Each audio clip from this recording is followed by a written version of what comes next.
오늘 말씀은 사도행전 10장 1절에서 16절입니다. 알프레이트 뒤로의 기도하는 손은 누구나 한 번쯤은 보았을 것입니다. 디로와 그의 친구 프란츠는 미술을 공부하고 싶었지만 가난해서 미술 공부를 할 수 없는 처지였죠.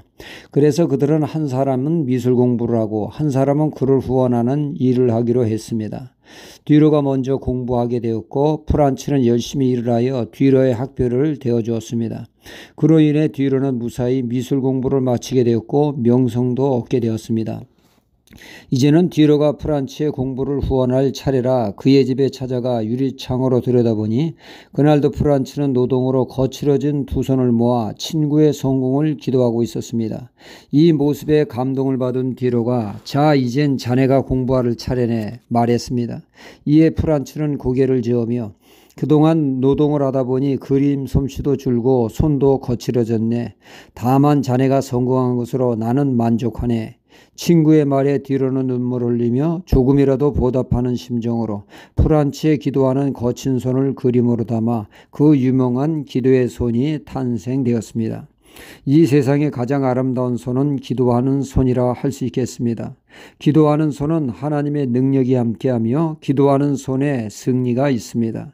출애굽기 11장에 보면 모세가 손을 들어 기도하지 않습니까? 아무리 이스라엘 젊은이들이 목숨 걸고 싸워도 기도하는 모세의 손이 멈춰지고 내려지면 그들이 지게 됐고 모세의 기도의 손이 높이 들려 기도할 때 승리하게 되었습니다. 이 싸움의 승패는 이스라엘 젊은이들이 목숨 걸고 용맹스럽게 싸우느냐에 있는 것이 아니라 기도에 달려있음을 알려주고 있습니다. 기도할 때 하나님의 능력이 함께하기 때문이죠. 그래서 승리하게 된 것입니다. 이렇듯 기도는 중요하기에 데살로니가전서 5장 17절은 쉬지 말고 기도하라 하십니다. 오늘 말씀에 하나님께 항상 기도하는 사람이 소개되고 있죠. 그 사람은 로마 부대의 백부장인 고넬료입니다. 2절 하반절에 하나님께 항상 기도하더니 말씀하고 있습니다. 특히 그의 기도는 4절에 내 기도와 구제가 하나님 앞에 상달하여 기억되신 바 되었으니 라며 천사의 말을 듣게 되어집니다. 그러니까 그의 기도가 응답되었다는 것입니다. 여기서 우리는 하나님이 기뻐하시는 응답받는 기도의 비결을 엿보게 되어지죠. 우리가 하나님께 응답받기 위해서는 열심히 항상 기도해야 됩니다. 그러나 기도만이 전부가 아니라는 얘기죠. 응답받는 기도가 되기 위해서는 기도와 더불어 삶이 하나님을 기쁘시게 되어야 한다는 것입니다. 이런 면에서 고넬료는 항상 기도하는 사람이었고 동시에 그의 삶은 하나님이 기뻐하시는 구제를 열심히 실천하는 삶을 살았던 것입니다. 그리하여 그의 기도가 하나님께 상달되었다는 말씀이죠. 기도만큼이나 중요한 것은 하나님 보시기에 합당한 삶을 사는 것입니다. 하지만 안타깝게도 많은 사람들이 기도하지만 기도에 응답받지 못하는 경우가 참 많습니다. 그런 경우는 대부분 생활 속에서의 문제가 있다는 것이죠. 이사야 1장에 보면 이스라엘 백성들이 열심히 제사하고 기도하는데 하나님은 그들을 탐탁지 않게 생각하십니다. 이는 그들의 삶의 생활이 말씀을 떠난 불순종이 생활화되었기 때문이죠. 이사야 1장 15절은 이렇게 말씀하고 있습니다.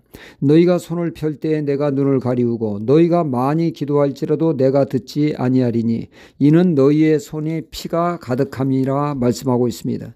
그러니까 기도는 열심히 하지만 생활 속에서 죄가 그대로 있다는 것입니다. 말씀에 불순종하는 삶이 일상화되었다는 것이죠. 이런 생활 속에서의 불법이 그의 기도가 상달되지 못하게 한다는 것입니다. 이사야 59장 1절로 3절에 여호와의 손이 짧아 구원치 못하심도 아니요 귀가 둔하여 듣지 못하심도 아니라 오직 너희 죄악이 너희와 너희 하나님 사이를 내었고 너희 죄가 그 얼굴을 가리워서 너희를 듣지 않으시게 함이니 이는 너희의 손이 피해 너희 손가락이 죄악에 더러웠으며 너희의 입술은 거짓을 말하며 너희의 혀는 악독을 바람이라 말씀합니다. 기껏 기도하고 손으로 불의한 짓을 서슴없이 합니다. 입만 열면 은혜스럽지 못한 독소를 쏟아내는 그 죄가 그의 기도가 하나님께 상달되지 못하게 땅에 떨어지게 했다는 말씀이죠. 욥기서 8장 5절에서 7절에 처음은 미약하나 끝이 창대케 되는 기도는 첫째 열심히 기도하라고 하십니다. 둘째로 생활 속에서 청결하며 정직하라고 말씀하고 있습니다. 이렇듯 삶이 뒷받침된 기도가 하나님께 상달되어 응답받는 기도가 된다는 말씀이죠. 우리의 기도가 상달되도록 기도에 더욱 힘쓰며 아울러 우리는 생활 속에서 하나님을 기쁘시게 하는 말씀에 순종하는 삶을 사는 데 힘써야겠습니다. 할렐루야.